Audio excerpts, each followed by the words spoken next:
But of course I'm not going to show you that. I'm just going to reset the puzzle. And as I'm sure you're curious, you'd like to see how the puzzle actually works.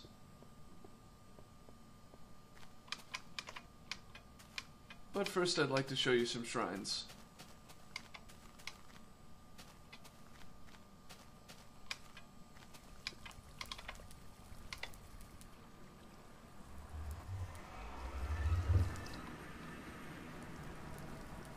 So here we are in Nether. And let's go visit the fire shrine. First of all, there's this giant tower here that has one of the symbols on it. We enter and we notice, it's just a big room with the symbols all over it. There's not much in here. It's hard to say what element this could be. But then if we turn around, we notice a ladder. How sneaky of me. And we can see that fire is arranged. It's kind of hard to see. You can see that fire is arranged in the symbol on the floor here. So that symbol must be fire.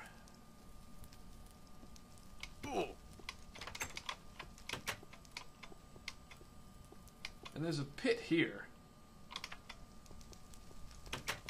And a sign here. Whoops. Ah, crap. What have I done? That was Kygo's fault. We see a sign here, a warning. From Heaven's Gate, abandon the world, never to return alive. And a sign that explicitly defines it as the Heaven Shrine.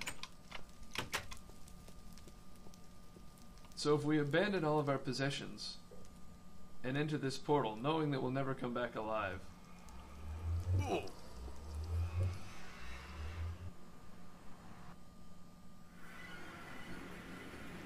we enter heaven.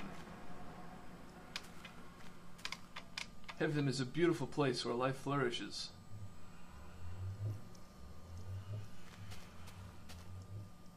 But where's the symbol?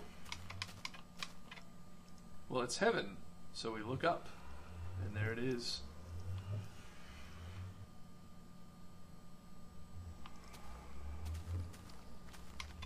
And of course, being heaven, the only way down is to jump. It's at the top of a cliff.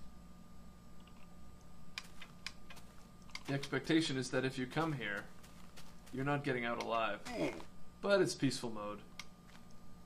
You know how it is.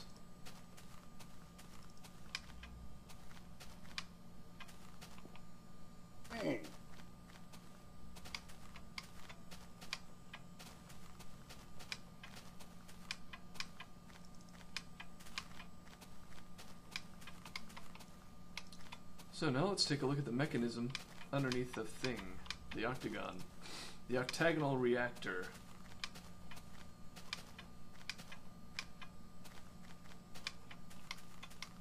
Of course, the thing itself is very complicated. It took me a very long time to create.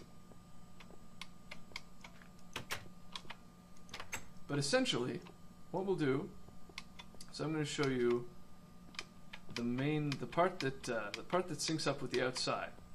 So right here, we're inside the octagon. We're actually inside the wall of the octagon here. And the pressure plates transmit a signal. They would be right above here. Transmit a signal, which are then all routed into this big staircase. So half the signals come down this side, and the other half come down the other side. Then they come to this halfway point, and this here is a reset circuit. So what I'm standing on right now is the reset circuit that turns off the symbol inside the octagon before turning it back on. And we'll get to that later. But what's important is that's correlated. Everything that comes down here goes into a reset circuit, and then also propagates down this second staircase into the madness. So this madness chamber is very difficult to describe. But it's well documented. Each signal coming down from the octagon is documented. It's a binary input, so each single input coming out of the staircase is mapped to 3 different symbols in either one half or the other half. And it's done in a very complicated manner because it has to be compact and it has to be fast. So this entire section here is basically a bunch of binary signals. It's very complicated. It took me a very long time to make it work. And eventually the signals propagate to these vertical propagation circuits. So let's see if you can get a good look at this. No, you can't really. Basically, every symbol on the surface has two states. Well, actually it has three. It's either on, off. It's either on in one state, on in another state, or off. And right now, this signal here is off. So both of these are off, and yeah, both of these are off. So here we have a number. Number indicates which position this particular bar is in the symbol. So this is the second bar. Yeah, it's read from the bottom. This one here is the first. Oh, it's the third. Okay. Yeah, okay. Yeah, it's the third. Ah, crap. The first one is here, and the other three are on the other side of this room. So let's go visit where those signals actually propagate. So, like I said before, we're going to follow the reset signal to the memory circuit. So from below,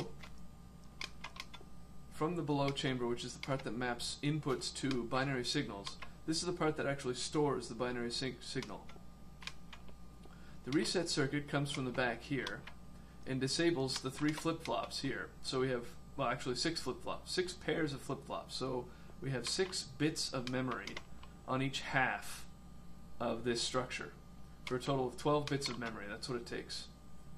We need 12 bits because each bar has 3 states instead of just 2. If it were just 2, we would only need we'd only need 1 flip-flop each. But since there are 3 states each, we need twice as many flip-flops. Each pair of flip-flops has another vertical propagation circuit to map to the mechanism that actually drives the pistons at the surface. So if we climb again, let me go back here. I'm dreadfully boring to all but the few nerds who actually like this kind of weird circuitry. I bet. Wait, where am I going?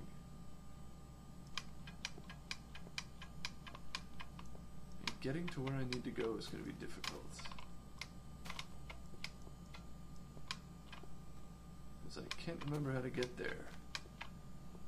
Sorry, it's been a while. This is usually on a multiplayer server. And I've only recently acquired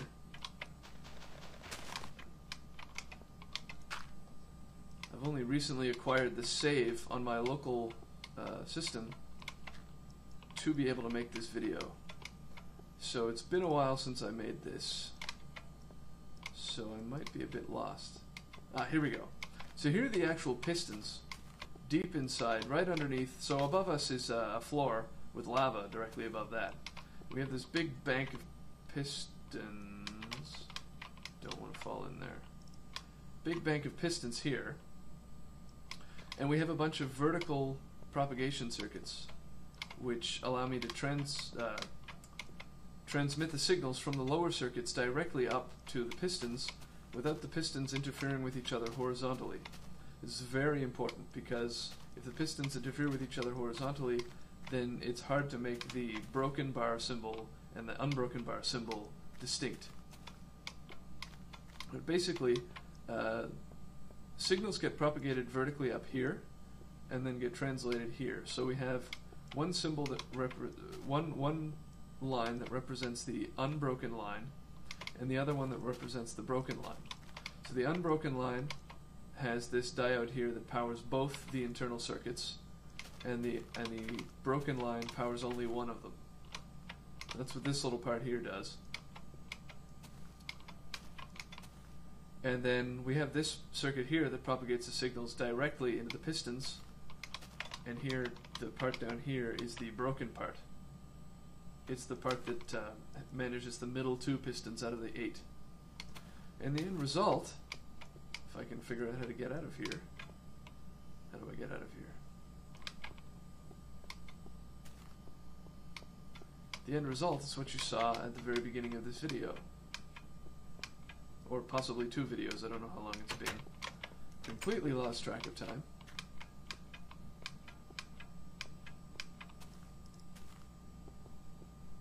The end result is when you press one of these buttons, the signal propagates down, resets the circuit. So if we press the same one twice, we'll see it go away and then come back, because first it resets. Then it inputs the new bits into the memory, and the memory propagates its signal to the drivers, and the drivers push up the pistons. And that's how it works. Horribly complicated. Took a very long time to build this. And there's so much redstone underneath this that when you actually do press these things, there's a lot of lag. And of course the door itself requires its own flip-flops to keep open and its own set of circuit pathways. As well as the reset button here has its own circuits and its own pathways. It's all horribly complicated. But it's very, very, very cool. So I'm pretty happy about this. And I just wanted a video documented as my very first internet video of all time. I hope you enjoyed it. And good night.